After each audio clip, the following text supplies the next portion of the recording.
future teachers, welcome back to the Tower Languages TKT Academy. I'm glad you're here and ready to continue improving your teaching skills. In today's lesson, we're going to explore one of the key topics from Cambridge TKT Module 2, Unit 24, consulting reference resources to help in lesson preparation. By the end of this lesson, you'll understand the essential concepts, see practical classroom examples, become a more confident English teacher, and be better prepared for the TKT exam. So, let's get started. Why is today's topic so important? Well, because a coursebook is a flexible tool, not a fixed script. Knowing how to evaluate and adapt these resources helps you connect theory to real classroom decisions, ensuring your lessons actually fit your specific learners. Okay, let's dive right into this by first understanding what we're actually working with. You see, a coursebook is rarely just a single lonely book. It's almost always part of a comprehensive coursebook package. It's an entire ecosystem of resources designed specifically to make your life as a teacher easier. Obviously, the student's book is the core material you're using in class every day, but surrounding it are all these incredible supplementary tools. The teacher's book, for example, is your absolute master guide. It's packed with step-by-step teaching procedures, alternative ideas for activities, cultural background notes, and, maybe most importantly, the tape scripts or transcripts of the audio files.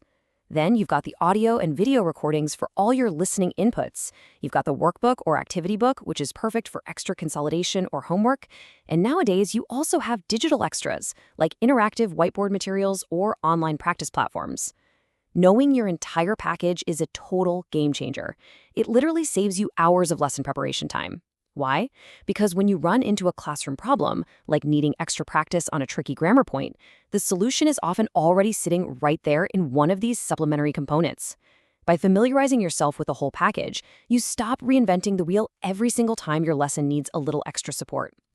Now, before you even crack open that coursebook package to plan a lesson, you have to look at the real people sitting in your classroom. And this brings us to a critical distinction you'll see a lot in TKT, the needs analysis versus the class profile. Think of a needs analysis as your detective work. It's the process of gathering raw data about your learners. You're evaluating their current language level, their specific learning needs, their motivations, and their personal interests. You do this using tools like first-day questionnaires, diagnostic tests, or just one-on-one interviews. Once you have all that raw data, you compile it into your class profile. This is the actual map you draw from your detective work.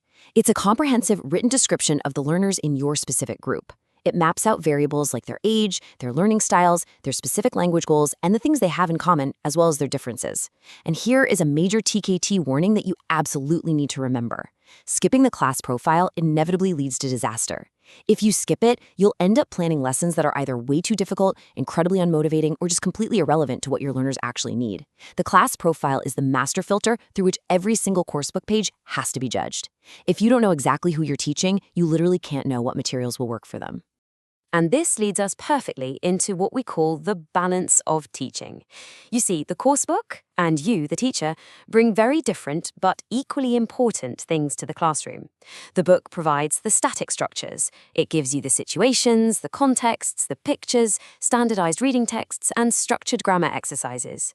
It's incredibly useful, but it's just paper. Effective teaching happens in the overlap. The teacher provides the life. You bring the warmers and lead-ins that set the actual mood in the room. You provide clear, tailored instructions, checking for understanding in a way the book simply can't do.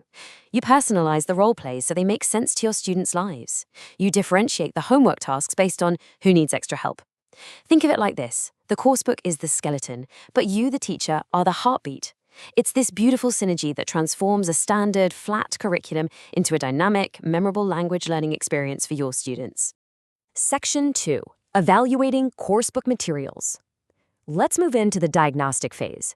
This is where we learn to rigorously evaluate the materials in the book against our learner's specific profile.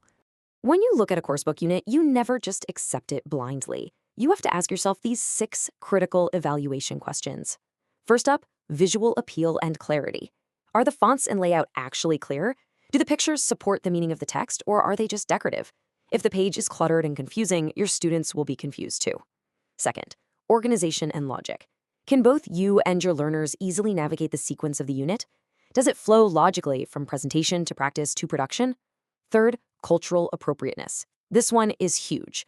Are the topics and references familiar and, more importantly, culturally respectful to your specific learners? For example, if you're teaching in a context where alcohol is culturally taboo, a reading text set in a pub is not going to work. Fourth, age and interests. Is the topic actually motivating for this specific demographic? Asking 14-year-olds to read an article about retirement planning or getting a mortgage is a guaranteed way to put them to sleep. Fifth, language level. Are the grammatical contexts and vocabulary explanations clear and leveled properly for where your students are right now? And finally, opportunities for use. Does the material offer enough actual practice opportunities for learners to use the language communicatively, or is it just endless mechanical fill-in-the-blank exercises?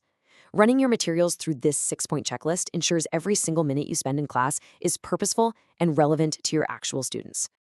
So what do we do with all this evaluation? Well, we have a very strict decision rule in lesson preparation. If the answer to any of those 6 questions we just talked about is no, then the teacher must take action. You can't just teach it anyway and hope for the best. You have 2 choices here. The first choice is to replace the material entirely. If a reading text is culturally offensive or completely, utterly irrelevant to your students, just discard it. Substitute it with supplementary resources, a YouTube video, or an article you found online that does the same pedagogical job. The second choice is to adapt. This is for when the core material is basically good, but maybe it's just a bit too easy or a little too short. In this case, you retain the material but modify it to fit the specific needs of your class. Remember, you are in control of the material. The material is never in control of you. Section 3. The Adaptation Toolkit.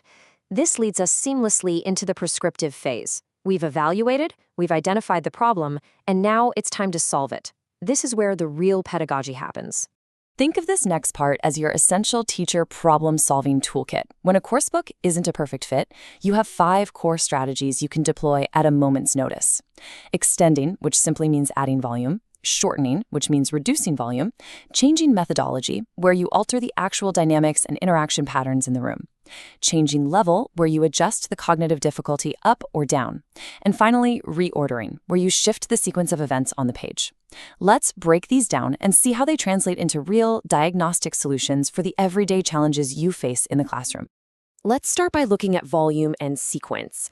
Imagine you're in the classroom right now. Here's the problem. The activity finishes way too quickly. Your fast learners breeze right through the exercise in 2 minutes, and now they're just sitting there, getting bored and potentially disruptive. The solution? Extending. You write extra items on the board, or you have them create their own sentences following the exact same pattern, giving them the volume of practice they actually need. But what if the exact opposite happens? Problem. The exercise is incredibly long and tedious, and your learners grasp the concept in the first 5 minutes. The solution? Shortening. Just omit items entirely. Tell them to only do the even numbers, or perhaps divide a really long reading task among different groups, a jigsaw reading, to save time and keep the energy up. And what about sequence? Problem. The layout on the page is too predictable. The activities follow an unmotivating, boring order. The solution? Reordering. For example, have your learners physically cover up a reading text with a piece of paper, forcing them to focus on a visual prediction task using the photos first.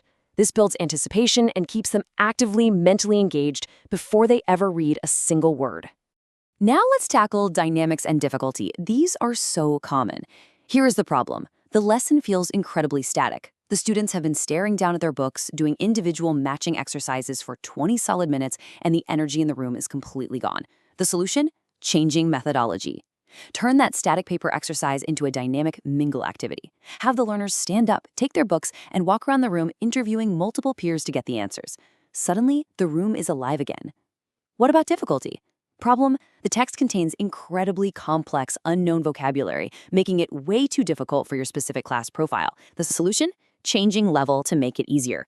Break a long, intimidating text into shorter chunks and pre-teach that key vocabulary on the board before they ever even see the text. Conversely, if the text is way too easy and they aren't being challenged, change the level to make it harder. Increase the cognitive load. Ask them challenging, inferential comprehension questions before they read rather than just basic fact-finding questions. These subtle adjustments make a massive difference in learner success. Now, what's really fun is how we can take adaptation one step further. Sometimes we just want to escape the static, two-dimensional page entirely. One of the absolute most effective ways to animate material and bring the outside world into the classroom is through realia. Realia simply refers to real-life objects brought into the classroom to make the target language concrete, tactile, and meaningful. If your course book has a role-play set in a restaurant, don't just sit there and read the dialogue off the page. Bring in physical menus from a local cafe. Bring in real napkins or a waiter's notepad. If you're teaching travel vocabulary, bring in real train tickets or boarding passes. Alongside drama, mime, and physical gestures, Realia anchors the target language in concrete reality. It skyrockets learner engagement and makes the vocabulary stick in their minds so much better than just looking at a picture. However, I do need to give you a few warning labels when it comes to adaptation. The TKT exam loves to test these crucial considerations and common teacher traps. First, exercise caution with omitting. While shortening is a great tool, if you leave out exercises or skip whole units too frequently, it can severely confuse your learners.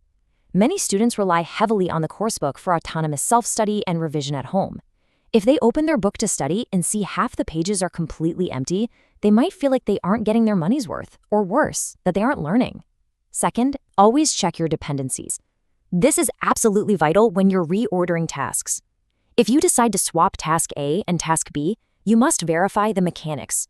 You have to ensure that task B doesn't secretly rely on a specific piece of vocabulary or a grammar rule that was supposed to be introduced in task A. Missing a dependency like that can cause a complete breakdown in your lesson flow. And finally, remember the overarching need for variety. Adaptation isn't just about fixing broken material. It's about introducing essential variety in your classroom pace, in your interaction patterns, and in the overall mood, ensuring the learning environment stays fresh and stimulating all year long. All right, let's test this out with a quick mental quiz. Ask yourself, what would you do in these situations? Situation 1. The coursebook topic is culturally irrelevant or even offensive to your class profile. What's your action? Well, you replace the material entirely using supplementary resources. Situation 2. The reading text contains way too much complex vocabulary for their current level. Your action? You adapt by changing the level. You break it down or you pre-teach the tricky words. Situation 3. The exercise finishes way too quickly for your fast learners. Your action? You extend the material by writing extra items on the board. Thinking in these direct problem solution pairs is exactly how you will master this section of the TKT exam, and more importantly, how you'll thrive in a real classroom. As we wrap up this deep dive, let's distill all of this down to our key takeaways. Number 1, the coursebook is a tool, not a script. It provides the framework, but you provide the teaching. Number 2, you must always evaluate your materials against the class profile. Without knowing your learners, you simply cannot judge the material. And number 3, adapt strategically. Use your toolkit, extending, shortening, changing methodology, changing level, or reordering to solve specific classroom problems. Think about the last lesson you taught. How could today's topic improve your teaching practice? Take a moment to reflect on that. Congratulations! You have just completed another important TKT lesson. Remember that passing the TKT exam is not about memorizing definitions. It's about understanding how teaching works in real classrooms and becoming a better English teacher. Now it's time to put today's lesson into practice. Visit cursos.towerlanguages.com and continue your learning with resources designed especially for English teachers. There you'll find lesson summaries, downloadable teaching resources, exam-style practice, and more. The link is in the description below.